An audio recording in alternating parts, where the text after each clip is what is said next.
This man took over 100 lives, and some people still defend him. Some even call him a hero. How does that even make sense?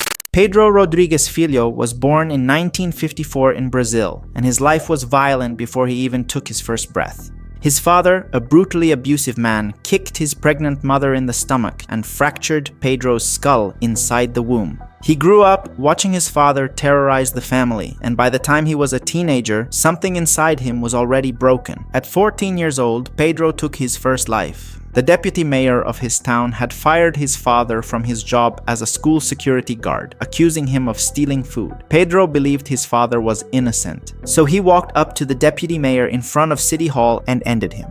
Then he shot the security guard he believed had framed his father. Pedro fled to another city where things escalated fast. He got involved in gang activity and fell in love with a woman. One afternoon, he came home and found her unalived, shot by a rival gang. She was 7 months pregnant. For over a year, Pedro tracked down those responsible. He found out that the gang member responsible for his girlfriend's passing was throwing a wedding that weekend. So he and 2 of his gang friends showed up as guests and opened fire on every man in the room. 7 men lost their lives that night, but Pedro made sure not to harm any women or children.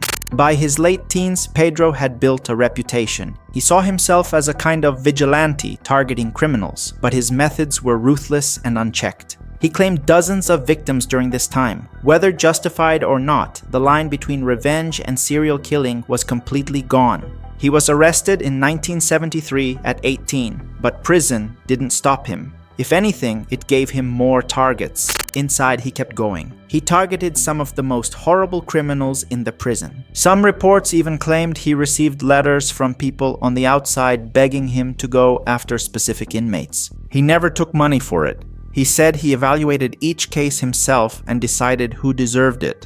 Then the worst news of his life arrived. His father had taken his mother's life. He attacked her with a sharp weapon 21 times and was now sitting in the same prison as Pedro. Pedro faked being sick to get a guard into his cell, knocked him out, took his keys, and walked to his father's cell. Pedro attacked him 22 times, 1 more wound than his father had given his mother. That's how enraged Pedro was at the time.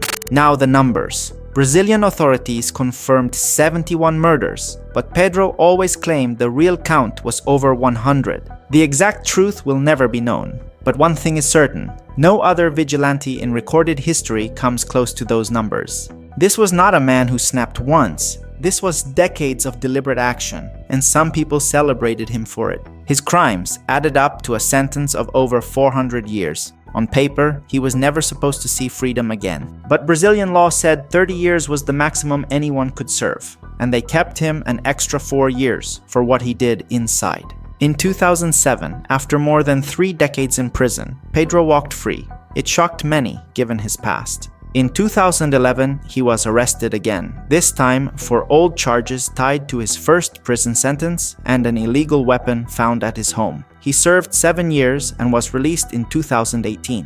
After prison, Pedro did something unexpected. He went public. Interviews, documentaries. He even started a YouTube channel. He spoke openly about his past, often portraying himself as reformed, with anti-crime commentary, personal stories, cooking videos, motivational talks, and warnings to young people about crime and drugs. Some people believed him.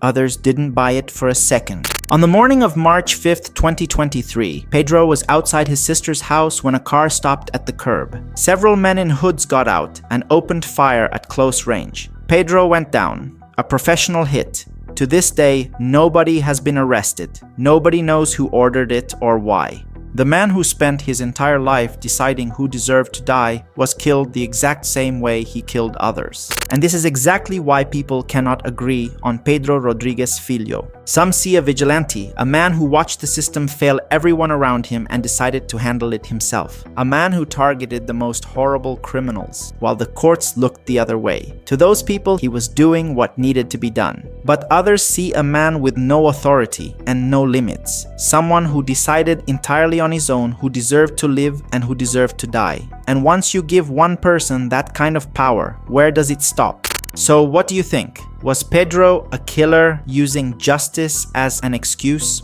or someone who was actually doing the right thing?